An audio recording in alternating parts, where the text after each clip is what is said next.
Hello, and welcome to Rocket Fuel, your daily update for everything that's happening in the Rocket Pool community. So, today is October 18th, and I have decided that I'm not going to do the updates anymore, so let's jump straight into it. We have this comment from Patches that was a really sad comment yesterday that he posted. He said, "Folks, my dad died in his sleep on Saturday night. I'm going to be somewhat scarce around here. Please find time to help people in support. Currently, the most direct way you can improve our bottleneck, the lack of node operator supply." So, Patches shared this really sad news, and a lot of the community kind of like rallied around him, and people saying, Dr. Doofus saying, "Sorry to hear that." Bossy saying, "I'm so sorry to hear that, Patches." Me saying, "Sending love." Danda Chaka saying, "I'm very sorry, Patches. You have my condolences. Please don't worry about support." Marceau saying, "So sorry, buddy. Take care of yourself and your family." Grey Wizard saying, "Sorry, Patches. Trading thoughts and prayers with you." And they went on, and so many people like shared love with Patches. I'm only mentioning this first on Rocket Fuel because I wanted to make sure that Patches knows just how much we love him and care for him, and sending positive thoughts and prayers for him and his family at this time. So that's sad news to get started with, but I hope that Patches is okay. And yeah. Okay, so next we have this comment from Maverick. He shared a tweet overnight. It said, "Guys," and there's a link to a Defiant article. So if we click on the tweet, and then we can click on the actual article itself, and the article has this great animation, which is the Eye of Sauron, and it's been edited to make it the Lido logo in the middle, which is just absolutely brilliant. And it says, "Lido co-founders comment sparks debate over decentralization of Ethereum," and it says that Shapovalov says that at-home staking is for hobbyists. So this was a really good article. In the article, they talked about how Lido's Vasily kind of made comments that were boneheaded, let's just say, and how we got a lot of criticism from several prominent Ethereum influencers. But then on top of that, the article went on to say that it was Rocket Pool users who really kind of led the charge against this whole thing. And he said his comments drew a quick rebuke from some prominent Ethereans, but the most fierce criticism came from users of Rocket Pool, a competing decentralized liquid staking protocol. Unlike Lido, Rocket Pool allows anyone to run the node as long as they can put up 16 ETH, and on top of that 1.6 ETH worth of RPL, encouraging at-home use. I've already broken even on cost overall. A Rocket Pool node operator wrote, I spend 10 minutes a week maintaining the node. This is easy AF." And if you click on that tweet, you will see it was by me. So this tweet is actually like the most popular tweet I've had on Twitter since I've been posting. So there was a lot of love for this tweet, a lot of feedback, which was really good to see, which was really nice. It's like the first time I've ever been featured in an article about crypto stuff, so that's interesting. But this article is really good. Like, if you do have a few minutes, you should go and read it.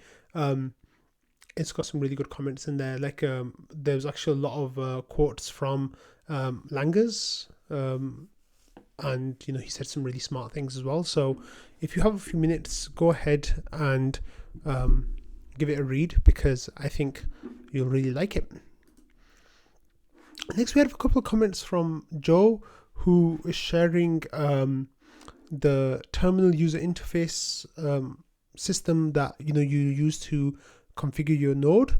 This is a dev version of 1.7.0, which is the next version of the smartnode stack. So here, Joe was sharing screens of the MEV Boost being the second step towards making it mandatory. So he shared things, and he said, so people were complaining about kind of like the layout about how regulated is on top, unregulated is in the middle, and then unregulated with no sandwiches is at the bottom. So people like giving feedback to Joe, and then Joe said, what I'm hearing is we totally hate that OFAC compliant relays exist, and we want you to do everything in your power to downplay them while begrudgingly allowing them as an option, because we don't think the average user will do their due diligence and read about them, and will just check whatever the top thing is while leaving the others unchecked because they're lazy. Is that accurate? And then there was thumbs up. And unfortunately, the only option that exists for non-OFAC compliance is Bloxroute, and they've been unreliable at best lately. So by doing so, I'm actually hindering the protocol in some respects. So Joe was like actively involved in this discussion. He says selecting all default puts me directly in the crosshairs of OFAC because I'm a US citizen, and obviously Joe is doxxed. So we don't want to be. It makes sense for Joe to not go to prison for 30 years. So yeah, please Joe, please don't go to prison. So yeah, just leave them all unchecked. And then later on, overnight, Joe said, all right, and then he shared some screen captures of what the options would look like, and depending on what your system is that you're using, and like what information you get about the MEV Boost stuff. So it says select the profiles you would like to enable below, read the description carefully, leave all options unchecked if you wish to opt out of MEV Boost for now, but it will be required in the future. And I think that might be like next version of the version after that where it will be required.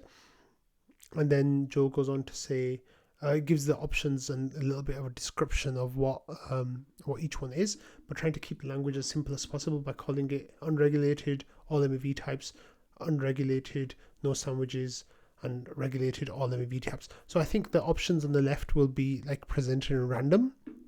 So that information will be there. Next, we have this thread from the governance forum. I'm sorry that it's cutting it off on the video. I'll try my best to describe it to you guys. It was about nominations for the GMC, and we were kind of running short on nominees before the vote closed, and I was nominated a few days ago that I mentioned with you guys. Dunda Chaka nominated me, which was really kind of him, and yeah, I accepted the nomination.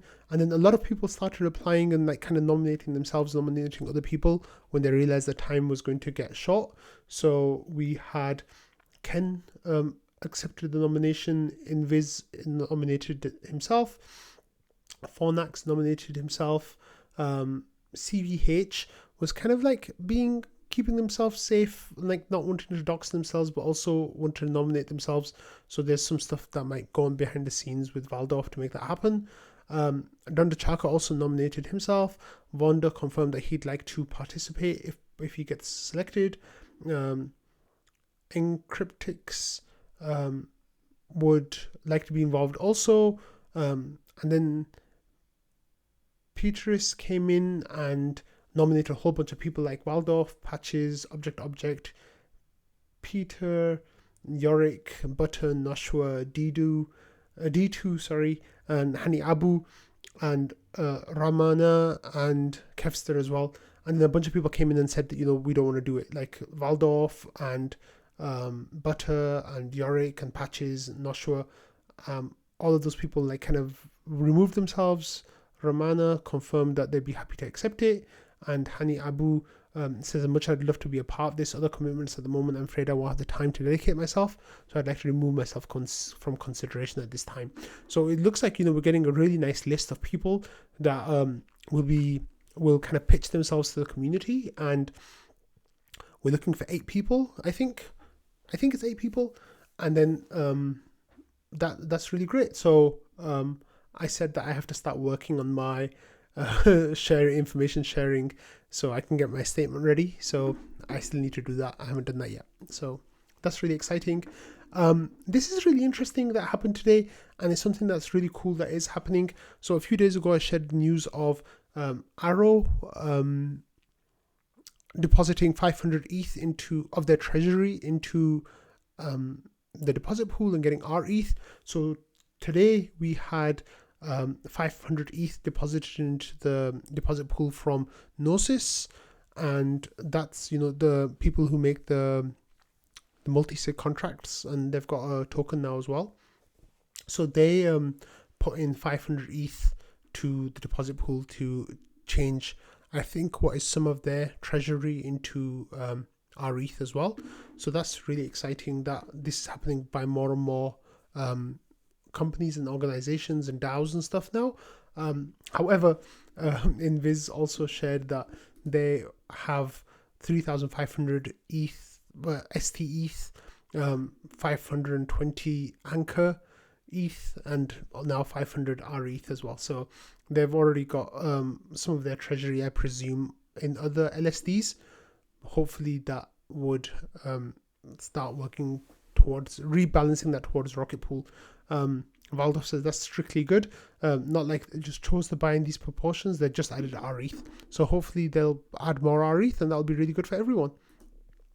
So next we have this comment from LordBog, who shared a screenshot of behind the scenes of Balancer and like incentivizing certain pools with rewards.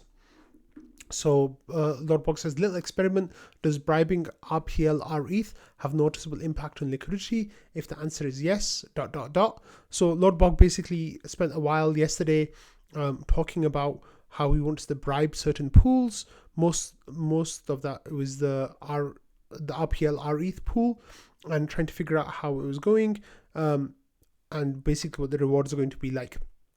So he put the votes in and the bribes were in, and he said, let's see if it's worth it.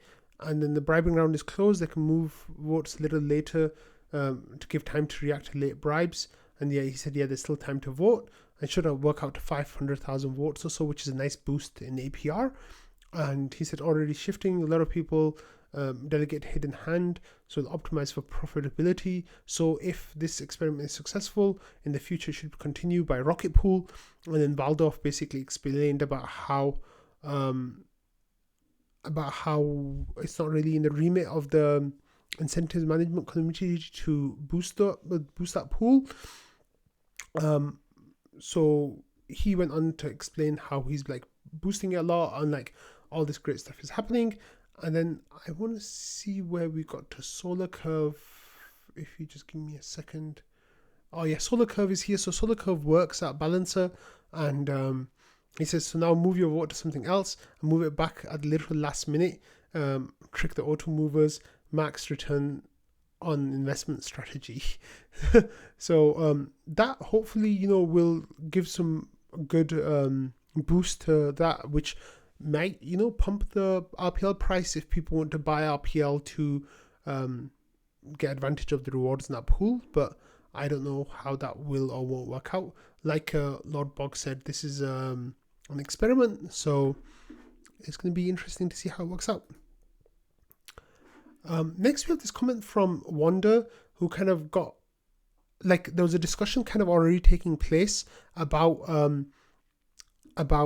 rETH minting and burning, and like how the website should give different options when the pool is full or empty, about going through to 1 inch or something like that. And then Wanda said, this was something surprising to me from DevCon. Lots of people were really confused and frustrated with rETH's user experience versus STETH. And then Waldorf said, yes, we saw this when it was empty and there was an NFT quest. Dozens of people felt trapped because the user UX wasn't clear enough.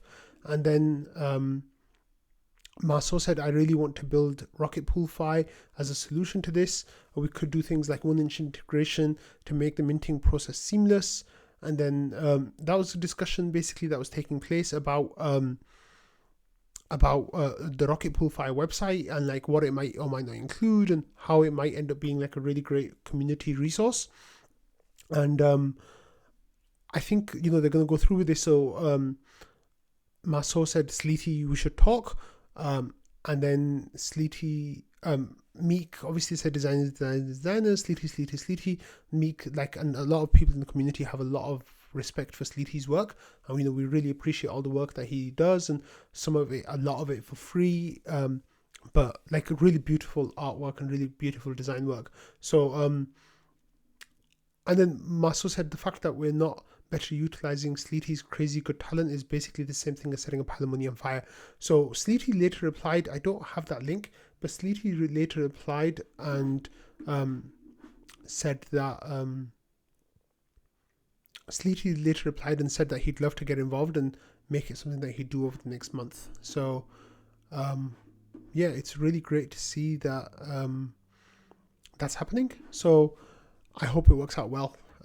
Next, we had this comment, and finally, we had this comment from Uncle Iro, who said, would reimbursing gas costs of spinning up a mini pool be worthwhile use of RPL inflation? In another bull might prevent another node operator bottleneck.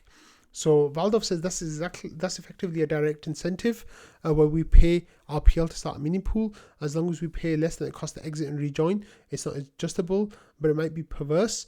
E.g., if the deposit pool is at 3k, I might say, I'll wait until 5k because then I'll get a discount. And if I want to spin up 100 mini pools, I might be incentivized to trickle them in slowly. And Maso said, I think the premium ARB trades as a form of gas subsidy, i.e. if I can use Ramana's Flashbot bundle and ARB the premium and save around 0.3 ETH, that's effectively a gas subsidy.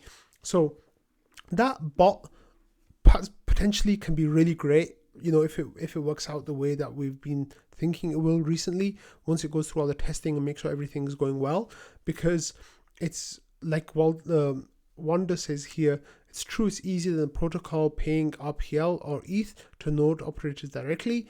And Maso says, right, it's also more elegant design since we don't need to incentivize mini pools until there's enough pent-up demand that drives the price to a premium. And Valdov says, and it can safely incentivize way more than just gas. The thing we're seeing though seems to be that demand reduces itself in the face of a full deposit pool though. We haven't gotten much of a premium. So, and then Maso says separately, we should be redirecting users to 1 inch or whatever when the deposit pool is full. So that actually led on to the website discussion. So it's kind of like backwards there that I shared that information with you. But it's really interesting that, people are having these discussions and we're trying to think of the best way to have users experience interaction with the Rocket Pool smart contracts. So on that note, I'm going to end it here. I hope you all have a great day. Today's episode was really late because I had some stuff happening during the daytime and I didn't have time to record and do all the research. But tomorrow's episode will also probably be a late one in the evening. But yeah, hopefully we'll be back to a regular cadence by Thursday. So have a great night, everyone, and a good morning if you're watching this in Europe. So have a great day. Bye.